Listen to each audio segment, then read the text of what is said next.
The door hit the marble frame so hard the sound bounced off every building on the block. And Selim didn't move. Rain was already falling, the kind that comes down in sheets, the kind that soaks through a shirt in under a minute. The penthouse lobby lights cut across the wet pavement like a blade. Phones were out. At least 11 of them. Held up. Recording. Every single second.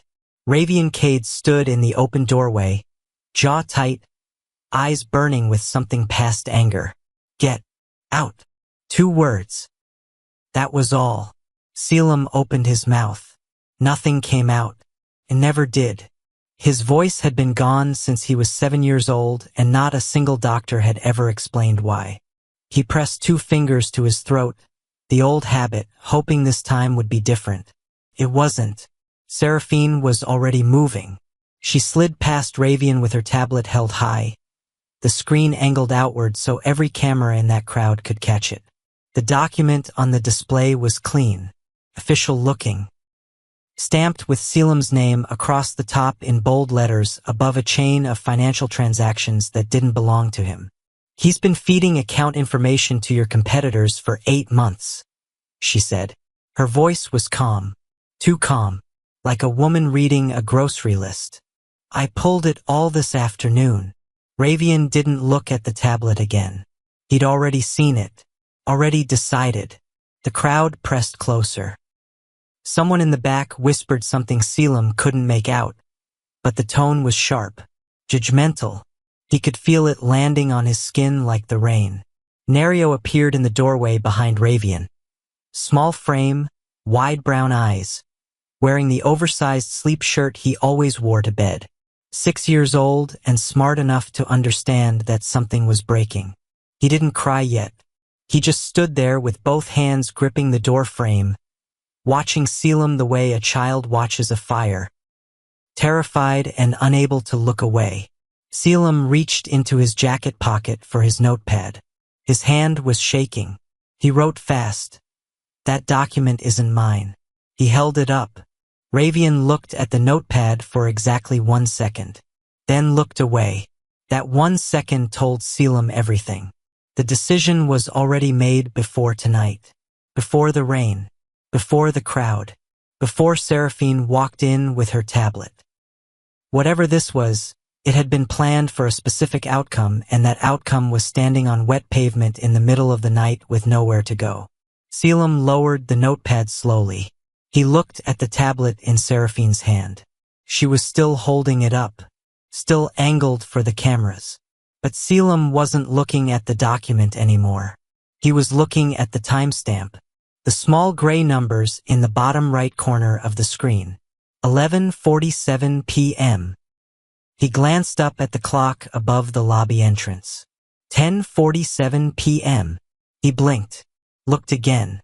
The timestamp on Seraphine's document was 1 full hour ahead of the actual time. His chest went cold. Not from the rain. The document hadn't been pulled this afternoon. It had been created. And whoever created it had made one small, irreversible mistake. They had set the file timestamp to match a future hour, probably to simulate when it would be discovered. And the system clock had captured the actual creation time underneath it. Selim understood in that moment that this was not a betrayal. This was a construction. Every element of tonight, the rain, the crowd, the phones, Seraphine's calm voice, Ravian's certainty, had been assembled like a stage. He wasn't being accused. He was being placed. He tried again, reached for his notepad. His fingers found the pen. He wrote 4 words and held it up toward Ravian with everything he had left. Look at the timestamp. Ravian didn't look. One of the security guards stepped forward and took Selim's arm, not roughly but firmly, and walked him the rest of the way down the front steps to the curb. The rain came down harder. The lobby doors closed. Nerio's face disappeared behind the glass.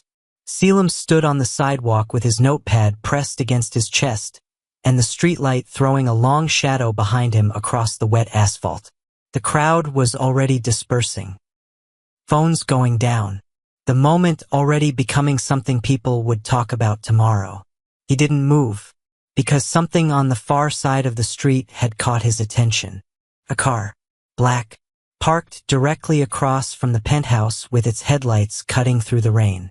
The driver's door opened, then the passenger door, then the rear door. 3 men stepped out. Same height, same build, same face. Hi viewers. Have you ever seen someone stay completely silent when they had every reason to break down? Drop a yes or a no in the comments right now. They stood at the edge of the street, watching, not moving, not recording, just standing in the rain like they had been there the whole time, like they had been waiting. And the one in the front, the one whose eyes landed directly on Selim's through the downpour, wasn't surprised. He was patient. Selim's grip tightened on the notepad. 3 identical men in the rain at midnight was strange enough. But the thing that stopped Selim's breathing entirely was what the man in front held in his right hand. A tablet, displaying the exact same document Seraphine had just shown the crowd. With one difference. The timestamp matched. Verith walked across that street like the rain wasn't happening. No hood, no umbrella, suit jacket open at the collar. He moved with the kind of steadiness that doesn't come from confidence. Comes from certainty. The difference matters. Confident men rush. Certain men don't. He stopped 2 feet from Selim. Up close, the resemblance to the other 2 was exact in bone structure and height, but the eyes were different. Where the other 2 watched from the curb with measured caution, Kedrick's focus was specific. Like a man examining a key he'd been told would fit a particular lock. He looked at Selim for a long moment. Then he spoke. Did you notice the timestamp? Selim went completely still. Not the question he expected. Not are you okay? Or where will you go? Or what just happened in there? Not any of the things a stranger asks a person standing alone in the rain outside a building they just got thrown out of. He asked about the timestamp. Selim's pen was already moving before he realized it. He wrote, "You saw it." He turned the notepad. Kedrick read it. Nodded once. "We've been watching this building for 3 weeks," he said. Tonight was the intended execution point. Behind him, the 2 others crossed the street slowly. The one on the left had the same build but carried himself differently. Shoulders back, eyes scanning the perimeter in systematic sweeps, the way a man does when he's been trained to watch exits. The one on the right moved more quietly, hands in his pockets, attention fixed on his phone. Kedrick didn't introduce them. Not yet. He shrugged off his jacket in one motion and placed it around Selim's shoulders without asking. It was a practical move, not a dramatic one. The rain was coming sideways now and Selim's shirt was soaked through. Selim wrote, "How did you know about the timestamp?" Kedrick's jaw shifted slightly. Because the same document showed up in 3 other locations over the past 2 months. Each time, the file carried a future timestamp. Each time, an omega was removed from a key position inside a syndicate household. He paused. Tonight was the 4th. Selim stared at him. He wrote, "Why me?" "That's the question," Kedrick said quietly. A sound cut through the rain. Small feet on wet pavement. Selim turned. Nerio had come out through the side service entrance, the one that opened from the stairwell, the one the security team never bothered to watch because no one important ever used it.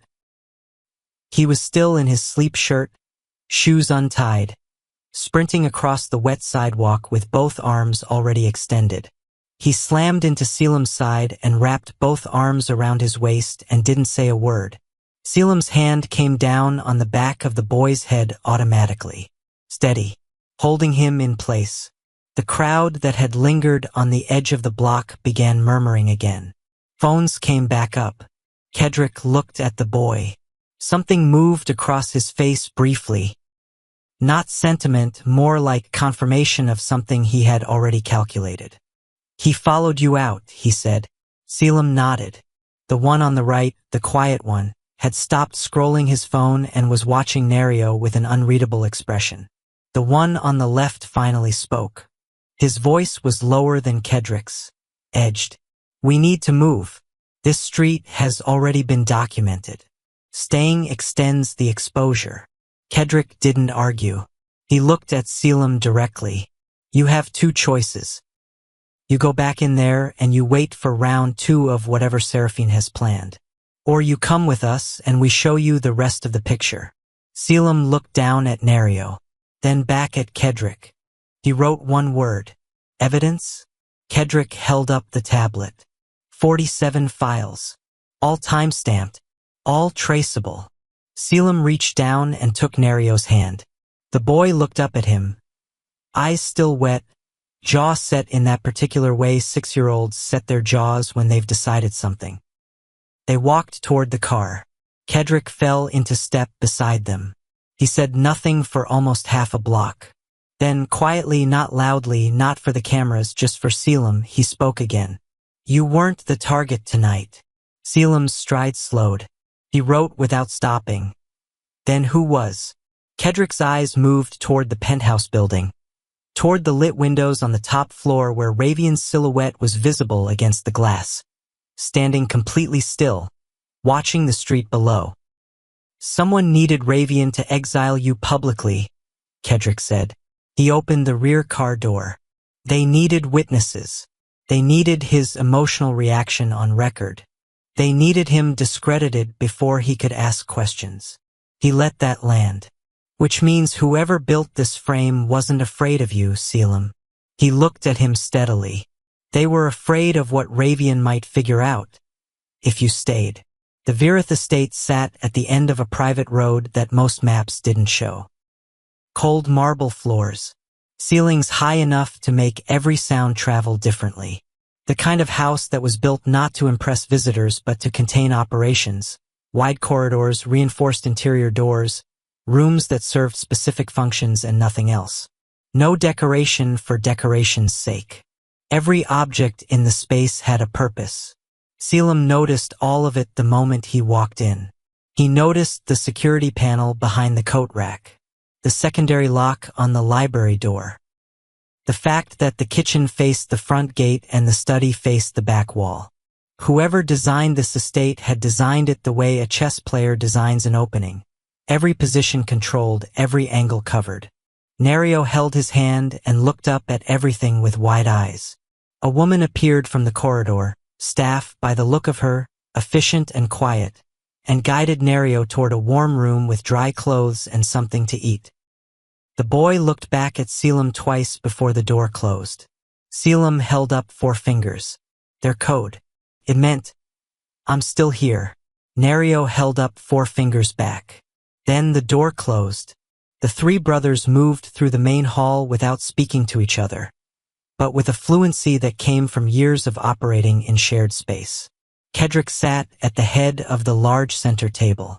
The quiet one, Velis, Selim would learn, opened a laptop and began pulling files without being asked.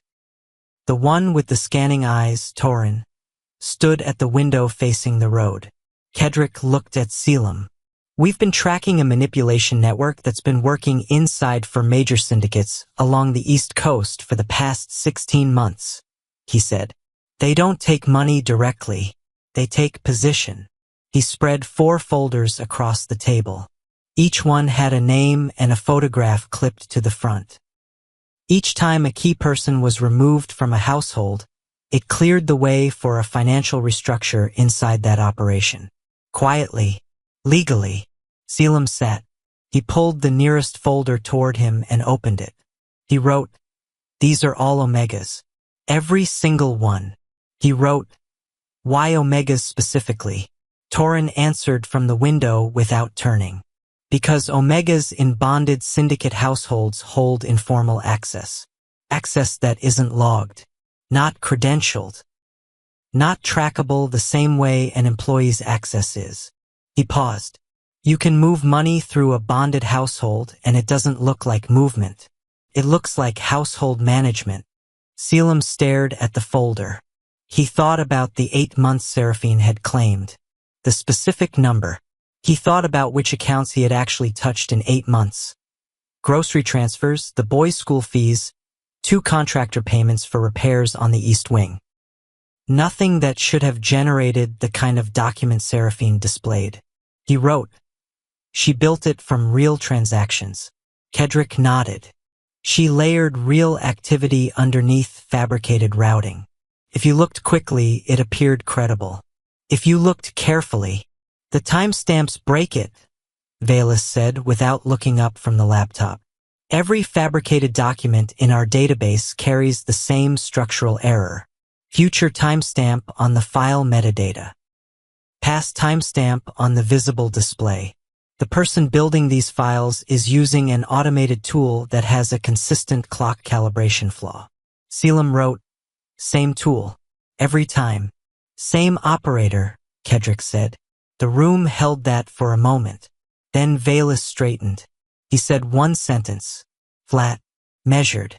"There's a secondary encryption layer inside the files." Nobody moved. Kedrick looked across the table. How deep? Deep enough that a surface scan wouldn't catch it. Verith turned the laptop screen outward. "I need time to open it cleanly. If I force it, it may wipe." Selim leaned forward, studying the file structure on the screen. He wrote a note and slid it toward Verith. "Try the modification date, not the creation date. The encryption key might be time-anchored."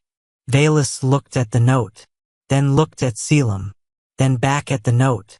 He typed for 40 seconds. A new window opened. 5 names appeared on the screen in a clean list. Names Selim didn't recognize yet. Names attached to 5 different households across 3 cities. Torin had crossed the room without a sound and was reading over Verith's shoulder. "These are the next scheduled removals," Torin said quietly. Kedrick looked at the list. Then he looked at Selim. The 5 names sat on that screen like a countdown no one had known was running. 5 more people. 5 more households about to be dismantled. And the clock on all of them had already started. Selim didn't sleep.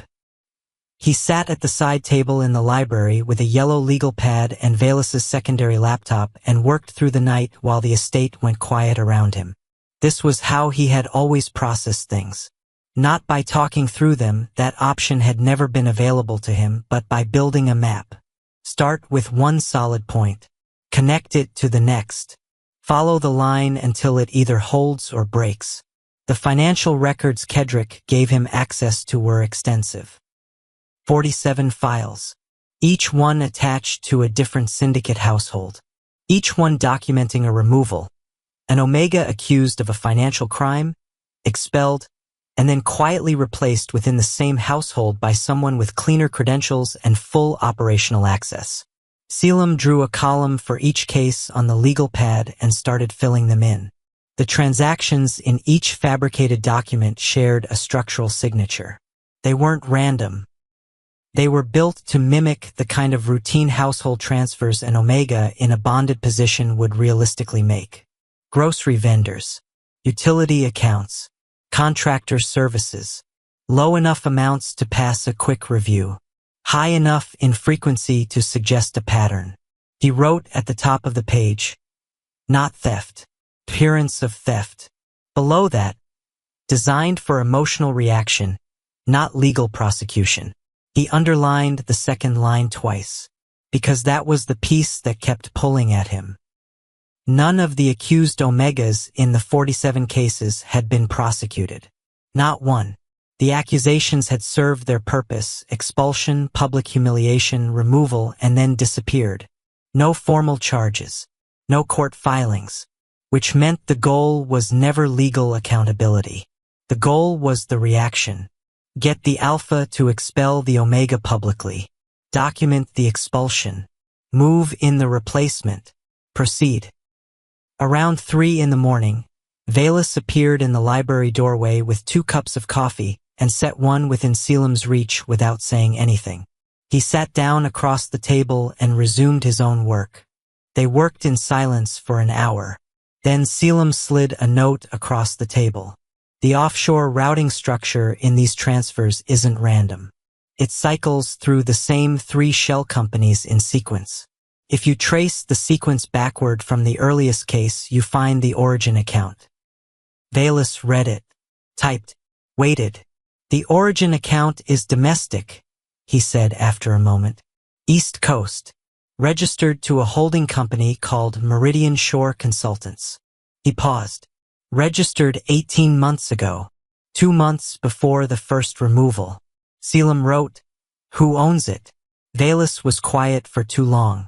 "The registration is layered," he said. 3 proxy signatories. "But the IP address that filed the paperwork." He stopped. He looked at Selim. "It traces back to a device registered inside Ravian's syndicate security team." Selim set his pen down. The room felt smaller.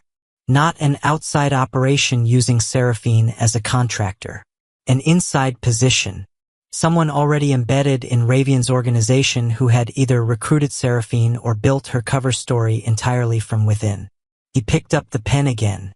He wrote, "How long has the device been active inside the syndicate?" Velis checked. 14 months. Selim wrote, "Before Seraphine arrived? 6 months before." He sat back. He thought about the timeline. Whoever was behind this had taken a position inside Ravian's security team more than a year before Seraphine walked into the penthouse with her tablet. That wasn't opportunistic. That was patient, careful, the kind of long game thinking that doesn't get rattled because it doesn't need to rush. He pulled a clean sheet from the legal pad and started writing fast. The frame-up wasn't reactive. It was scheduled. Seraphine didn't discover evidence tonight. The document was built weeks ago. The timestamp error proves the creation date predates the alleged discovery by a significant margin. He slid the note to Velis. Velis read it slowly. Then he pulled up the metadata on the original file one more time, the file that had been displayed on Seraphine's tablet to the crowd outside the penthouse. He ran a creation date extraction. The result came back. Selim looked at the date. The document had been created 22 days ago. 22 days before tonight. Before any accusation. Before any scene. Before the rain and the crowd and the phones. Ravian hadn't made a decision based on evidence.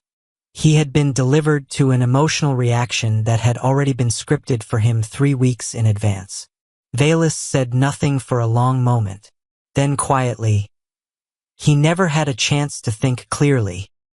Selim looked at the date on the screen and felt something shift inside his chest that wasn't quite grief and wasn't quite anger. It was something colder than both. Understanding. Ravian hadn't failed him because he didn't care. He had failed him because someone had engineered the exact conditions that would make a careful man stop being careful. And whoever did it knew Ravian well enough to know exactly which moment would break him. That wasn't strategy from a distance. That was knowledge from the inside. Nerio found Selim at the library table just after 7 in the morning. He didn't announce himself. He just appeared in the doorway with his shoes on the wrong feet and his hair still pressed flat on one side from sleep, and he stood there until Selim looked up. Then he walked in, climbed into the chair beside him, and placed both hands flat on the table like he was ready to work. Selim looked at him for a long moment. Then he pushed a clean sheet of paper toward the boy and set a pen beside it. Nerio picked up the pen and wrote, in the large, uneven letters of a 6-year-old who had been practicing, "I didn't want to stay there." Selim read it. He wrote back, "I know." Nerio wrote, "Did you eat?" Selim had not eaten.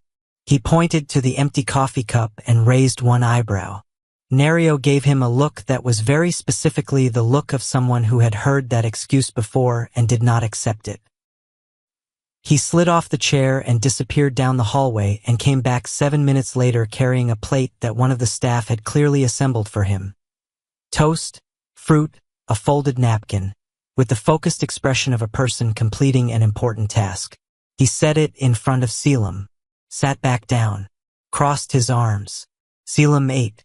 Nerio watched him eat with the particular satisfaction of someone who has solved a problem. Kedrick appeared in the doorway midway through. He didn't come in immediately. He stood at the threshold and observed the two of them, The mute Omega working through a plate of toast and a 6-year-old with his arms crossed like a security detail, and something in his posture changed. Slight, almost invisible. He came in and sat down across from Selim. The boy refused breakfast until someone told him where you were, he said. Not judgment. Information. Selim looked at Nerio. Nerio shrugged one shoulder the way children do when they've been caught doing something they would absolutely do again. They worked in companionable silence for a while. Selim back at his notes, Nerio drawing on his clean sheet of paper with full commitment, Kedrick reviewing documents on his own tablet. Then Nerio put down his pen. He wrote, carefully, in his large letters, "Does Daddy hate Selim now?" The room shifted. Kedrick looked up from his tablet. Selim set his pen down. He reached over and took the boy's paper, and he thought for a moment, not about what would be comforting, but about what was true. He thought about the rain and the closed door and the 1 second Ravian had looked at the notepad before looking away. He wrote, "No." He believed the wrong story. Nerio read it. He wrote back, "Why did he believe it?" Selim looked at the question for a while. He wrote, "Because someone told it to him at exactly the right moment." When people are scared or angry, the wrong story can sound like the only story. Nerio stared at that for a long time. His brow was furrowed the way children's brows furrow when they're working through something that doesn't quite fit inside the understanding they already have. He wrote one more line. "That's not fair." Selim wrote, "No, it's not." He folded the paper and kept it. Kedrick had gone back to his tablet, but his attention hadn't fully returned to it. He was listening. The kind of listening people do when they're deciding something. Torin appeared in the doorway with his phone in his hand. "Ravians started making calls," he said. Kedrick looked up. "Syndicate security line. Private channel. He's not reaching out to allies." Torin looked at the phone screen. "He's running his own audit." Selim sat forward. Kedrick looked at him. "He doesn't know what he's looking for yet. But he's looking." Selim wrote quickly, "He'll find the shell company. If he looks at the routing on the offshore transfers, the sequence leads back to Meridian Shore. He'll find it." Kedrick read the note. Then he looked at Torin. A beat passed between the brothers, the particular communication of people who have spent their entire lives in the same operational space. Torin said quietly, "He found it." Nobody moved. Nerio looked between the adults. He couldn't follow everything, but he could read the temperature of a room the way all children who have grown up around tension learn to do. He moved his chair closer to Selim's. Selim kept his hand steady on the table, because on the far side of the city, in a penthouse still marked by last night's scene, Ravian Cade had just pulled up a financial routing record and found a shell company name he didn't recognize attached to a transaction he didn't authorize. And the name on the registration paperwork was not Selim's. It was Seraphine's. The night Selim had spent building a map from the outside, Ravian was now building the same map from the inside. And both maps were about to point to the same address. The rumor hit 3 syndicates before sunrise. By 6 in the morning it had a shape. By 8 it had details. By 10 it had names, and one of those names was Selim's. The story moving through private channels was simple the way effective lies are always simple. Ravian Cade had discovered a spy in his household. A mute Omega with access to financial accounts. He had removed the threat. And the Verith family, the 3 Alpha Kings from the north side, had taken the spy in. That was the version circulating. Not the truth. The constructed version. And it was working exactly the way someone had planned it to work. Kedrick sat at the head of the main table that morning with printed transcripts in front of him, pulled from monitored syndicate communication channels, and read through them without visible reaction. Torin stood at the window again. Valus was already on his 2nd cup of coffee and his 3rd analysis window. Selim sat across from Kedrick and watched him read. He wrote, "They're pushing both sides toward the same conclusion." Kedrick looked up. Selim wrote, If Ravian believes the Verith family sheltered a spy, he has cause to move against you. If your allies believe you protected someone who betrayed Ravian, your credibility breaks down. Either way, the attention shifts off Seraphine. Kedrick set the transcripts down. That's exactly right. Torin turned from the window. 3 of our allied families have already reached out asking for a statement. 2 of Ravian's lieutenants sent messages flagged as urgent. Don't answer them, Kedrick said. Torin's jaw tightened. If we go silent, then the rumor grows. Kedrick's voice was level. Let it. A rumor with no confirmation and no denial keeps moving in circles. It doesn't land anywhere. He looked at the transcripts. But the moment we respond, we give it a direction. And whoever built this is waiting for us to pick one. Verith spoke without looking up. The Federal Financial Monitoring System flagged 3 of Ravian's shipping accounts this morning. Automated compliance alert. It looks routine. He paused. It isn't. Selim looked at him sharply. Verith turned the screen. The alert was triggered by a report filed through a financial crimes tip line. Anonymous submission. Filed at 4:52 this morning. He looked at Kedrick. An hour after Ravian started his own internal audit. The room went quiet. That matters. Someone had been watching Ravian's internal network in real time.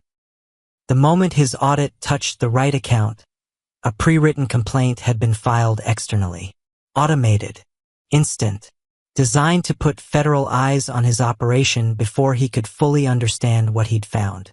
Selim was already writing. He slid the note to Kedrick. Seraphine is not the architect. She's the trigger. Someone else is watching the board and making moves in response to Ravian's actions in real time.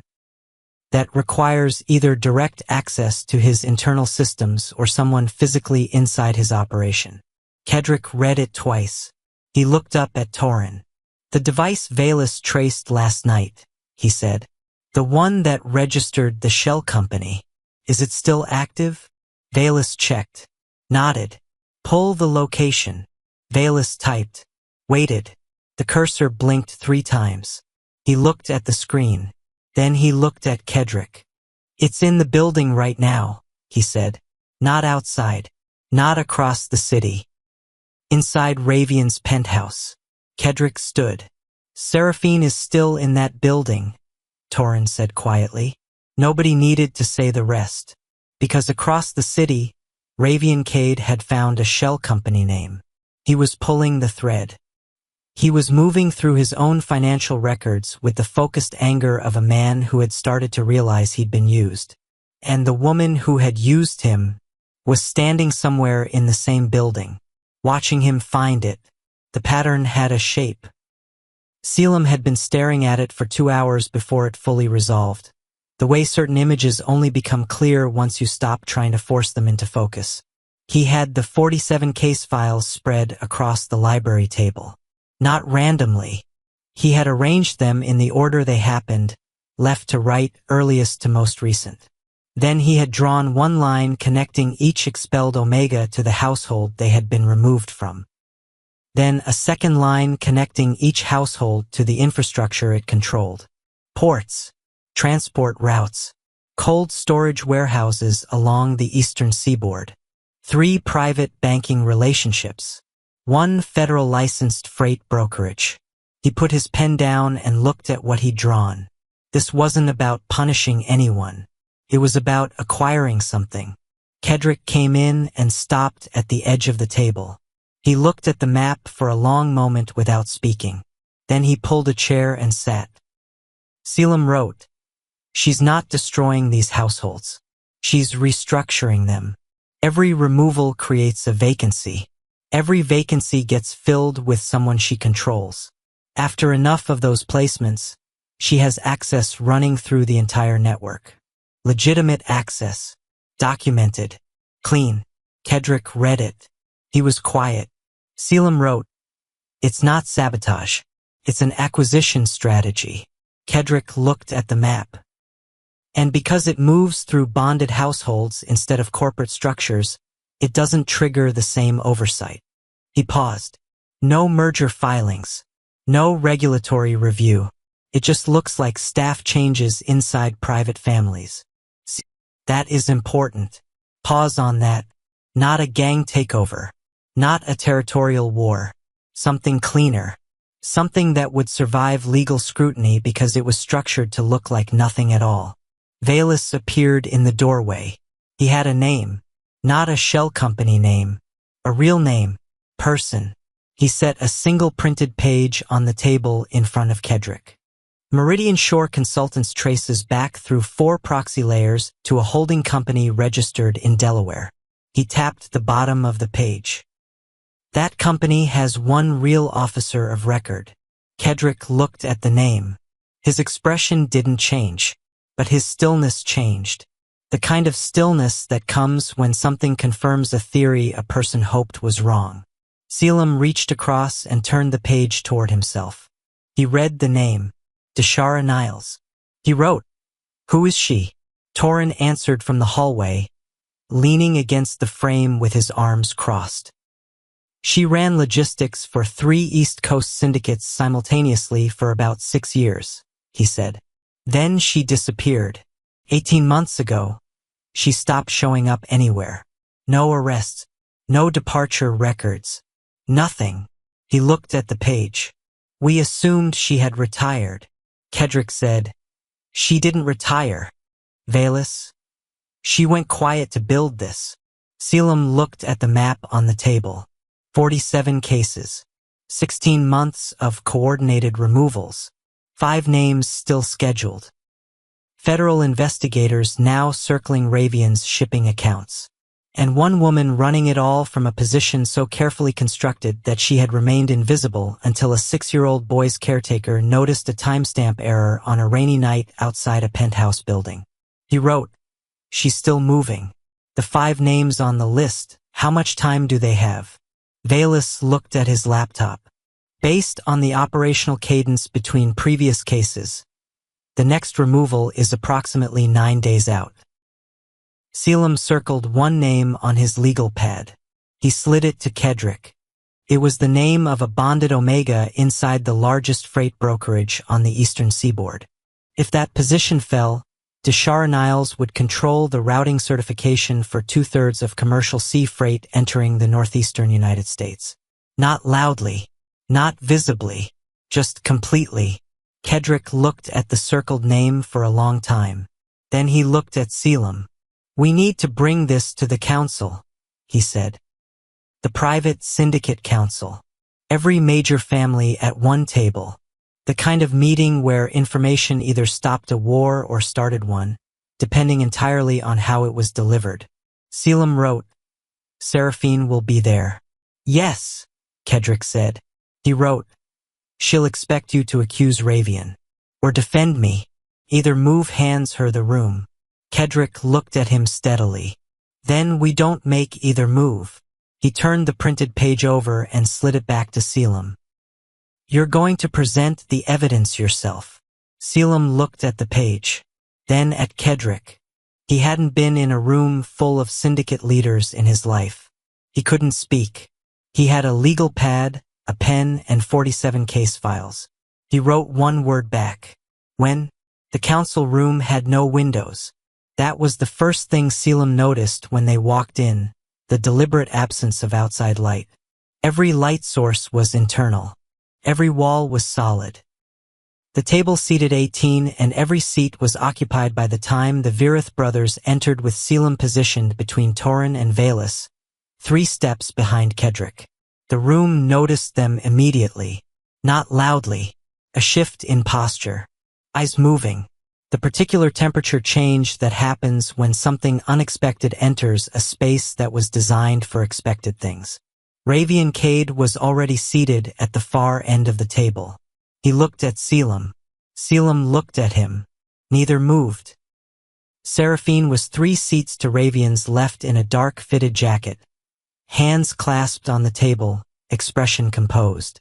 She tracked Kedrick's entrance with a neutrality so practiced it looked natural. She hadn't expected Selim in this room. That was clear in the half-second delay before her composure reassembled. That half-second. That was everything. The council leader, an older man named Azel Marchbanks, the kind of man whose silence carried more authority than most people's full speeches, looked at Kedrick. "You requested this meeting," he said. "The floor is yours." Kedrick didn't speak immediately. He stepped to the side, and he gestured toward Selim. Murmuring moved through the room like a wave. Someone at the far end said something in a low voice. Two others shifted in their chairs. A mute Omega standing at the front of a syndicate council meeting was not a thing that had happened before at this table. Selim set his legal pad on the table. He picked up the remote for the room's display screen. He looked at Seraphine once. Not long, not dramatically, just long enough to be clear that this was intentional. And then he clicked the first slide. 47 documents. Each one timestamped. Each one showing the structural metadata error. Future timestamp on file creation. Past timestamp on visible display. The same error. 47 times. Undeniable pattern. He advanced to the next slide. Financial routing maps. Offshore shell company sequence. 3 proxy layers resolving to Meridian Shore Consultants. Next slide. Meridian Shore tracing to a Delaware holding company. The holding company's single officer of record. Deshara Niles. The room went completely still. Not the polite silence of people waiting. The hard silence of people processing something they had not been prepared to process. Azel Marchbanks leaned forward. Seraphine had not moved. She had not spoken. But the composed neutrality was different now. It had a rigidity to it, the quality of something being held in place rather than resting naturally. Ravian's jaw had tightened. He was looking at the routing maps on the screen with the expression of a man watching a building he thought he owned get mapped from the outside. Then one of the council members, a woman named Brialyn Osei, who ran transportation contracts in the Mid-Atlantic, said, "The 5 names on the secondary list. Are those households represented at this table?" Silence. 3 people looked down. Seraphine finally spoke. Her voice was steady, precise. She looked at Kedrick, not at the screen. "This is a remarkable presentation from a family with significant motivation to redirect attention away from their decision to shelter someone already accused of financial." The document used in that accusation was created 22 days before the accusation was made. Selim had written it in large letters on a separate sheet and held it up before she finished her sentence. The room looked at the sheet. He turned it toward the screen and clicked to the metadata extraction. Creation date. File signature. 22 days before the night in the rain. Seraphine's sentence ended without its landing. She looked at the screen. Then she looked at Selim. And for the first time, the composure didn't reassemble. Ravian was standing now. He wasn't looking at Seraphine. He was looking at the screen. At the document with his name attached to it, the one that had ended everything, displayed next to its creation date 3 weeks before any of it happened. Azel Marchbanks looked slowly around the table. Then at Seraphine. "You will remain in this building," he said. Not loudly, just finally. 2 men moved to stand behind her chair. She didn't run. She sat very still. And Selim lowered the sheet of paper. His hand was steady. Seraphine's accounts were frozen by noon.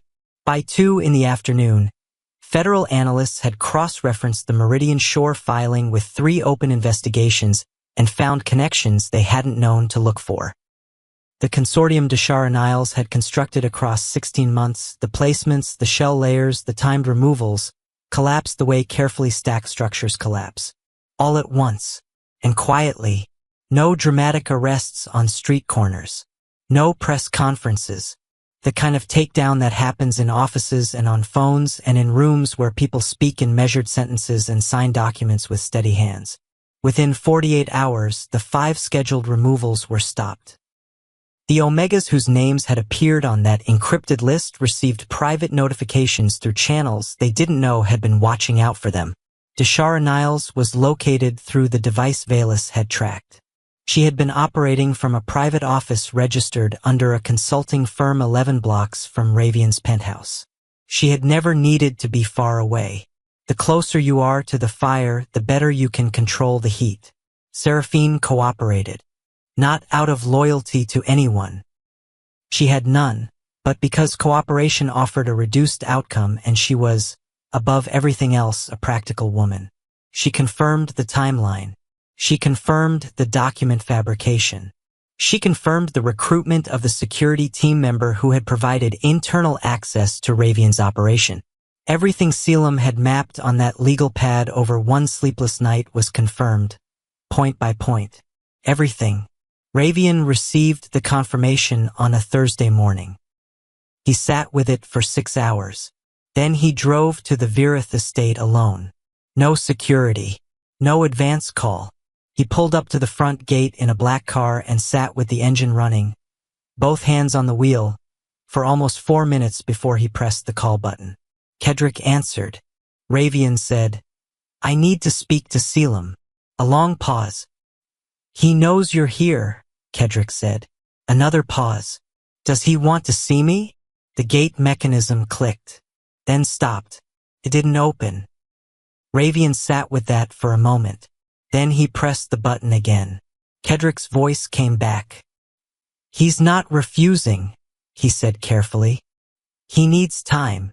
Ravian looked at the gate. "How much time?" No answer came. He sat there for another 10 minutes. Then he turned the car around and drove back the way he came. Inside the estate, Nerio had watched from the upstairs window. He had seen his father's car, had recognized it immediately. The specific black sedan, the specific way Ravian always parked with the front wheels turned slightly left. He came downstairs and found Selim in the library. He wrote on his paper, "He came." Selim looked at the words for a while. He wrote back, "I know." Nerio wrote, "Are you going to talk to him?" Selim set his pen down. He looked out the window at the empty driveway, at the tire marks still pressed into the gravel from where Ravian had idled. He wrote, "Not yet." Nerio looked at the word "yet" for a long time, in the way children look at words when they're deciding how much weight to give them. He wrote, "Okay, just that, okay." He folded his paper and put it in his pocket and went back to whatever he had been doing, with the particular grace of a child who has learned to trust a process he doesn't fully understand. Kedrick found Selim still at the window an hour later. He didn't ask questions. He sat. He said nothing. After a while, Selim picked up his pen. He wrote, "How do you trust something again after it breaks in public?" Kedrick looked at the question. He didn't answer right away. When he did, he said, "You don't trust the same thing, because the same thing doesn't exist anymore." He paused. "You decide whether the new version is worth the risk." Selim looked at that. He didn't write anything back, but he stopped looking at the driveway. 3 days later, Ravian came again. This time, the gate opened, but when the staff member went to inform Selim, they came back with a message written on a folded square of paper. She handed it to Kedrick. He read it. He walked to the front gate where Ravian was standing with his hands in his pockets in the gray afternoon light. He handed Ravian the note. Ravian unfolded it. One line, in Selim's handwriting. "I'm not ready, but I'm not gone." Ravian stood at that gate for a long time with the note in his hand. Then Nerio walked out through the front door. Alone, shoes on the right feet this time, jacket buttoned, and crossed the gravel driveway and stopped in front of his father. Ravian looked at the boy. Nerio looked at him. Neither of them spoke for a moment. Then Nerio reached out and took his father's hand, and they stood there together at the open gate. Not inside. Not yet. Just there. For months later, the street was quiet. The kind of quiet that belongs to neighborhoods where children play outside and nobody locks their car in the driveway, and the biggest noise at any given moment is a bicycle wheel on concrete. Selim sat on the front porch steps of a small house. Rented, not bought, because some decisions needed to be reversible, with a cup of coffee cooling beside him and a stack of papers on his knee that had nothing to do with financial forensics or shell companies or encrypted files. They were school drawings. Scenarios. One was a house with a large sun. One was a car with 6 wheels because 6-year-olds don't always count. One was 3 figures standing next to each other. A tall one, a medium one, and a small one, with the names written underneath in block letters. Selim, Kedrick, Nario. Selim looked at that one for a while. He heard footsteps on the path before he saw the figure. Steady, unhurried. The walk of someone who had rehearsed nothing and decided to come anyway. Ravian. He stopped at the bottom of the porch steps. He looked older than 4 months should make a person look. Not worn out, more like stripped down. The things that had been surface on him before were gone, and what remained was just the actual man underneath. He said, "I won't stay long." Selim gestured to the step beside him. Ravian sat. For a moment neither of them did anything. The street was empty. A bird moved through the tree at the edge of the yard. Somewhere down the block, Nario's bicycle wheels made their particular sound on the sidewalk. That small clicking rhythm that Selim had learned to track from 3 houses away. Ravian had brought a small notebook. He opened it. He had written his words in advance, which was something Selim understood more than most people would. He read from it, not dramatically, just reading. "I didn't ask for proof because I was convinced. I asked for proof because I was afraid. And I chose the version of the story that let me act on the fear instead of questioning it." He paused. "That's not something I can explain away. I know that." He closed the notebook. "I'm not asking you to undo what happened. I'm asking if there is anything left." Selim had thought about this moment. He had thought about it on the nights when the library at the Verith estate was too quiet, and on the mornings when Nario asked questions Selim didn't have clean answers for, and on the afternoon he had watched Ravian stand at that open gate holding a folded note with 1 line on it. He reached for his own notepad. He wrote slowly, not because he was uncertain, because he wanted the words exact. He turned the page toward Ravian and let him read. "Trust doesn't break loudly. Everyone thinks it does. But it doesn't. It breaks quietly. In the moment you look at someone and realize they chose the story that was handed to them over the person standing right in front of them." Ravian read it. He didn't look away from the page. Selim wrote the next part underneath. "You didn't lose me the night you told me to get out." He let Ravian read that. Then he wrote the last line. "You lost the version of me who believed you would never doubt me." Ravian sat with those words for a long time. The street stayed quiet. Down the block, the clicking of bicycle wheels slowed, then stopped, then turned around and started back toward the house. That particular sound of a child who has decided it's time to come home. Selim folded the notepad page once and held it out. Ravian took it. He held it with both hands the way people hold things they know they'll keep. He didn't say anything else. He stood. He looked at Selim one more time. Not with the burning certainty of the man in the penthouse doorway. Not with the weight of the man at the gate. Just looking. Clearly. The way you look at something real. Then he walked back down the path. The gate at the end of the front yard was open. He passed through it. And Selim sat on the steps with his coffee and his stack of drawings as Nario came around the corner on the bicycle. 6 wheels on paper, 2 wheels in real life. And rode past the open gate and up the path and stopped at the bottom of the steps. He looked at Selim. Selim held up the drawing with the 3 figures. Nario looked at it. Then he grinned, the full, unreserved grin of a child who has decided that today is a good day, and leaned the bicycle against the porch railing and climbed the steps and sat down beside Selim in the afternoon light. No words, no questions, just the 2 of them, and the quiet street, and everything that had survived. If the story moved you, if you've ever stayed silent when you deserve to be heard, or if you've ever had to rebuild after someone chose doubt over trust, drop your thoughts in the comments. Your words might be exactly what someone else needs to read today. Subscribe and turn on notifications so you never miss a story on this channel. Every story here is built for the person who needs it most, and that might be someone in your circle right now. Share this. You never know who it reaches.